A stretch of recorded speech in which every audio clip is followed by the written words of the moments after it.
God of War 2, disco bônus, spoilers, designer de níveis.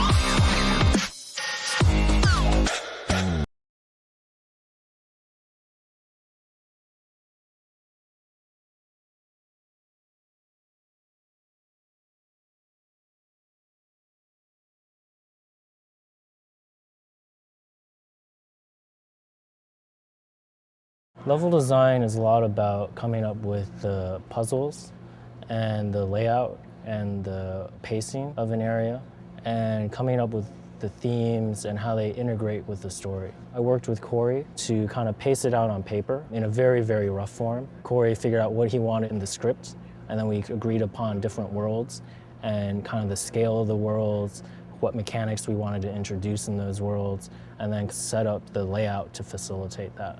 On a day-to-day basis, working with all the different level designers to make sure that everything kind of had a consistent feel to it. And then when you jump on it, it's just like a straight elevator ride down. Level design is about planning and like figuring out like, okay, if we want this, then like how are we gonna stage this, and kind of sticking to your guns, but at the same time, having the fluidity to kind of like change gears when you need to, just be like, oh, well, that totally doesn't work, throw it away, you know, and like, you know, start all over again. Basically have to look at the game from the top down. So we have to say, well, we just had a puzzle here, so let's try to like have a big fight, because it's a little bit more visceral after you just used your brain to, you know, figure out this crazy puzzle that we throw in. So we do that kind of stuff, like just how we want the fights to go, difficulty level of the fight. How we determine how to pace the fights is very much trial and error. We'll spend days on a fight, and then we'll have a play test, and then we can throw all of what we just did out the window. You can tell just by watching them play. Camera design is basically taking the player and guiding them through the interactive experience. So the camera designer's job is to help the player understand a puzzle, where to go, what he needs to see in order to achieve success in a video game. The camera in a game like God of War 2 is incredibly important because it basically shows the player everything that he needs to know in order to become a master at the game. When we're doing like play tests and stuff like that, we're trying to figure out what are these players trying to see. We try to make sure that we're thinking about, well, what is the player's experience at any point, and what is the player thinking about, and so we show that. The basic viewpoint is that we're trying to stay behind Kratos, and we're trying to lead the player in the proper direction. We change it up when you get into an arena and you do some combat and stuff like that. Generally, you don't necessarily need to be behind Kratos at that point of view. You want to see all the enemies and stuff around you. So we might go to a side view, we might go to a 3/4 top-down view. We go to different views in order to provide perspective for the player so that he can see the enemies around him a little bit better. He can have combat a little bit better. His controls feel right for the combat. But that wouldn't necessarily be the same view that we have for when we're you know, following them, when we're trying to just lead them from one point to another point. We take control away from the player on the camera, and we give them the shots they want and let them focus on just the gameplay itself. A limitation of our fixed camera system is that we have to show certain things at different points. So a lot of times we set up what's called a cut camera, and you walk into a room, there's a lever on the other side, and we need to let you know that that's where you need to be. So we'll zoom in on the lever, show that, and then back out and say, okay, you know, now do what you want, but we pretty much just told you where to go. You only notice the cameras when they're bad. So I think that if you don't notice the camera work, I think maybe we're doing our job right. I get the most satisfaction when I've completely designed a space, or a room, or a WAD, we call them, and I pass that off to the artists. And then the artists dump all their art in and pass it off back to me.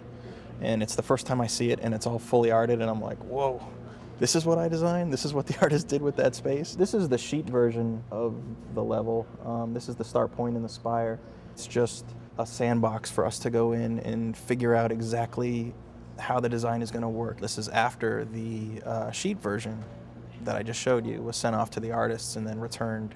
It gets really magical when it comes back from the artists, and and they've done really cool stuff with it. I was presented with a door and a dead body, and I knew I needed to use the dead body in some way, some new and interesting way, in order to get through that door. So what I have here is the actual level that I was presented with in a wireframe, and this is the completed in-game version. Initially, the player may think that they have to put the dead body on the pressure plate and just walk over here, but since the door only opens halfway, that's not the entire puzzle. If they come over here, you'll notice there's this other pressure plate, which opens the door all the way. So if I make a run for it, kind of go through, I just don't have enough time in order to get over there. So the distance between here and the final door is much less than the distance between here and the final door. So I should probably put that dead body on that pressure plate. And I realized that this debris that's floating by in the river was the same debris that was floating by in this other river. So it must be some kind of circuit. So I put the dead body into the river just to see what would happen. And come over here and check in, and oh, there's my dead body. So pick that bad boy up, put him onto the pressure plate. That opens the gate halfway. Now I'm closer to the door, so I should be able to make a break for it and run over here and exit through the door just in time. For me, I just kind of like first start off with just like imagining just like what would be like, you know, the coolest possible scenario that someone could go through on like a grapple sequence, given like the parameters. And then I'll start like going down on paper and like just drawing, like sketching out the rough ideas. And then from there I go into like Maya, and then I'll start actually building out the level, putting the points in, and then I'll start going in there and like tweaking it and tuning it until it's done.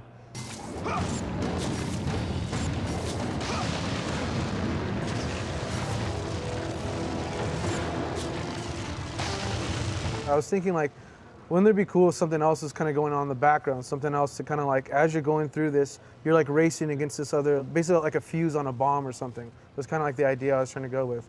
And something also visually, like, so when you're going through like this, you're like, shit, that's awesome, you know? Like this is like a really cool sequence. So am I gonna make it? Am I gonna make it? Am I gonna make it? That's kind of like the ramping up that I wanted to feel. And then like that last moment when you're flying through and then you make it and then you're like, whew, you know, I'm done. I hope in the end, you know, even if you're restarting and playing through a couple times, that it's not that long and you'll be able to get through it and you'll be able to have a, you know, an awesome experience. So.